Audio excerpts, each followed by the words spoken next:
This time on Rick's workshop, I'm going to show you how to make this simple monitor stand for your computer.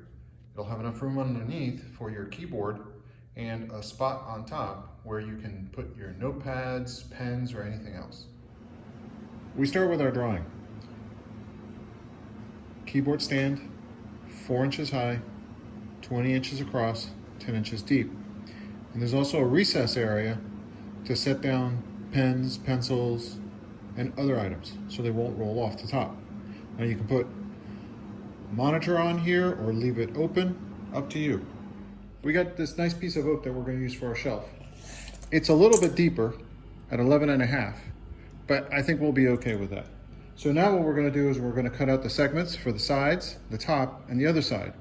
Doing it in one continuous motion will have us follow that grain. With our fence set at 4 inches, we're going to take off this first piece.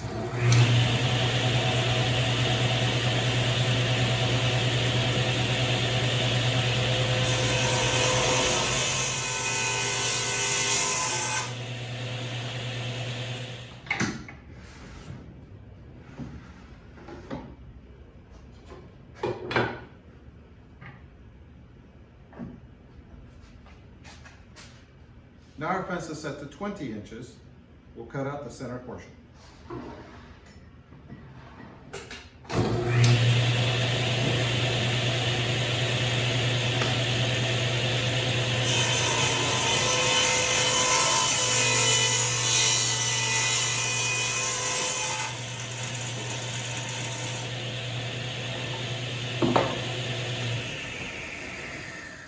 Now we reset our fence again to 4 inches, and we'll take off the last leg.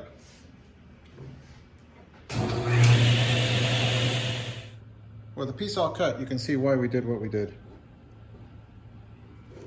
The grain follows across. Now we're going to cut these out at a miter, and it'll look like a waterfall effect. I went ahead and put some chalk marks onto the board so that I can realign everything later. This is what we're going to use to create the locking miter joint that will hold the sides and the top together in a very strong bond. With our pieces all set to cut, we have our router table set on our height and our depth to give us a nice 45. We're going to use a little backer strip to make sure that we don't get tear out at the bottom.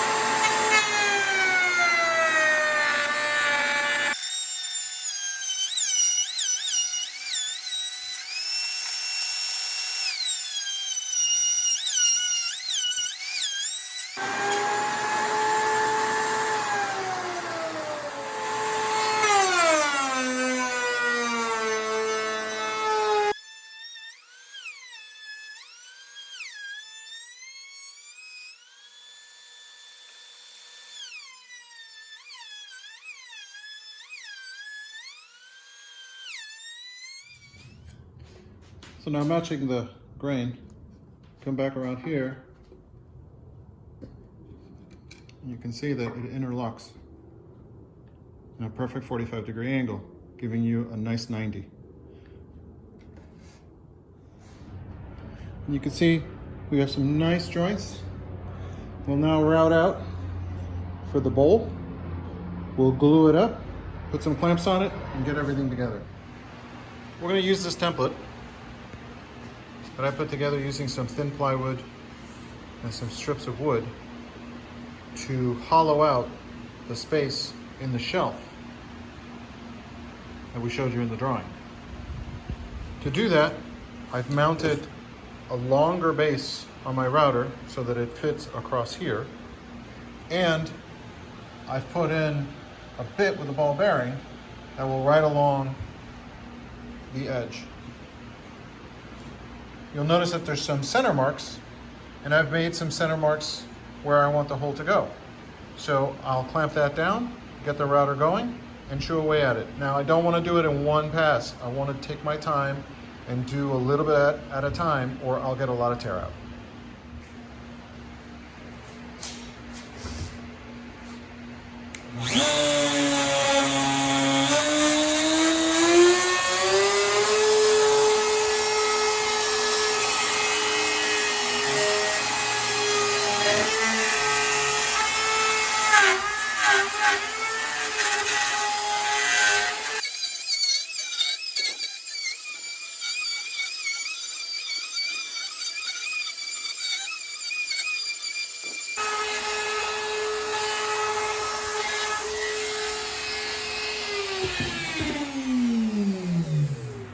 I didn't want to show you the whole process. It would have taken way too long. But here it is, finished out. Now I still see some sanding, but you can see the edges. And we'll go ahead and use some sandpaper to smooth those out. And then we'll use some sandpaper down at the bottom here to get it all nice and smooth. But now we have an indentation to put our pens, notepads, or anything else so they won't roll off. We're going to use our oscillating sander to get right into those little crevices, and then we'll finish it off with some hand sanding.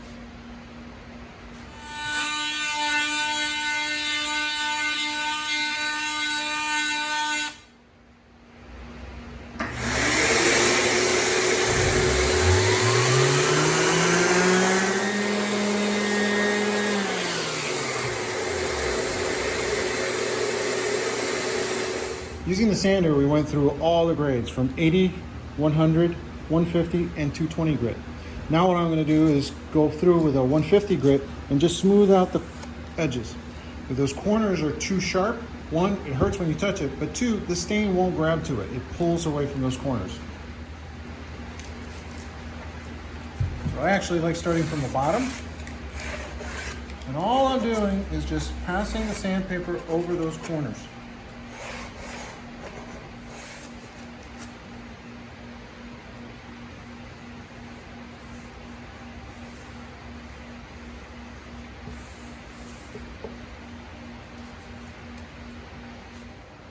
It's an old saying in carpentry, you can never have too many clamps.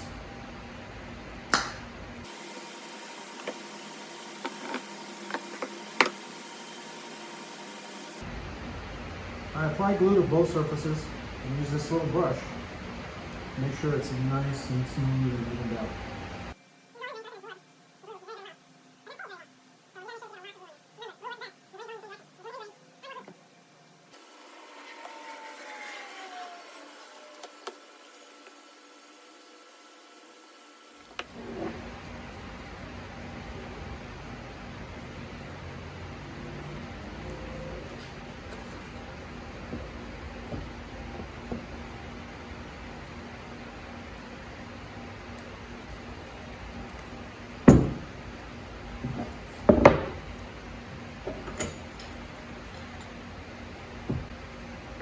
You'll notice I added some wooden cawls so that as I put pressure on this,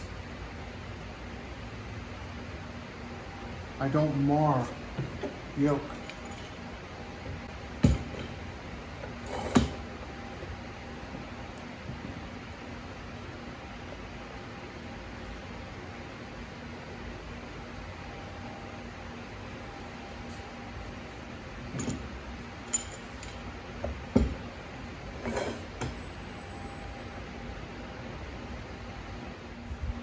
All right, we've removed it from the clamps, and now we're going to get some sandpaper on it, take it down to 100 grit, and then we'll check all our corners, make sure everything's a nice fit, seal up any little issues, and then go progressively lower and lower down to about 220 before we can stain.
Using the sander, we went through all the grades from 80, 100, 150, and 220 grit.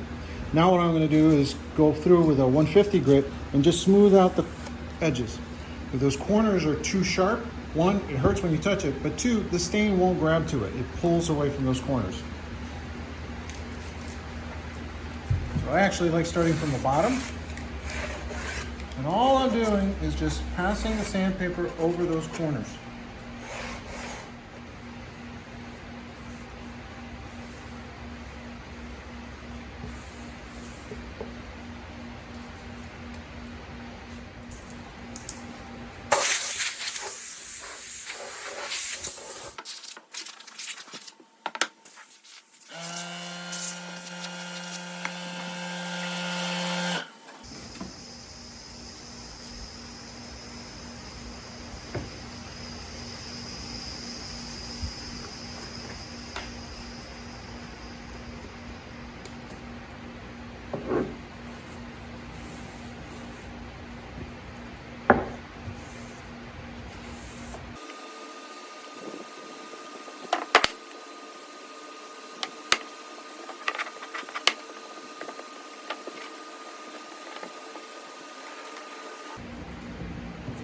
You can see how much dust was left over, even though I used the compressor to blow it all off.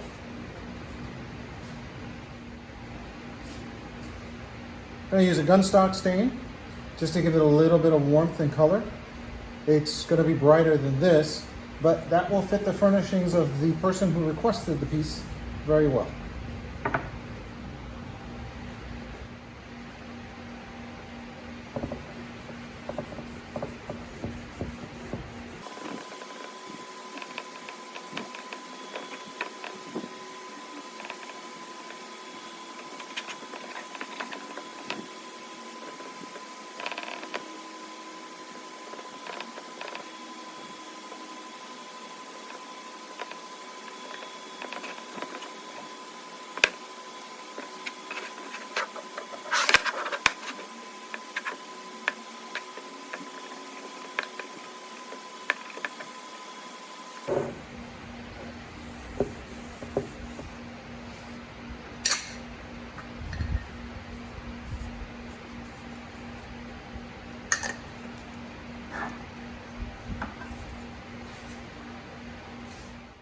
And here it is. After letting it dry overnight, I gave it 3 coats of polyurethane and put it to use right away.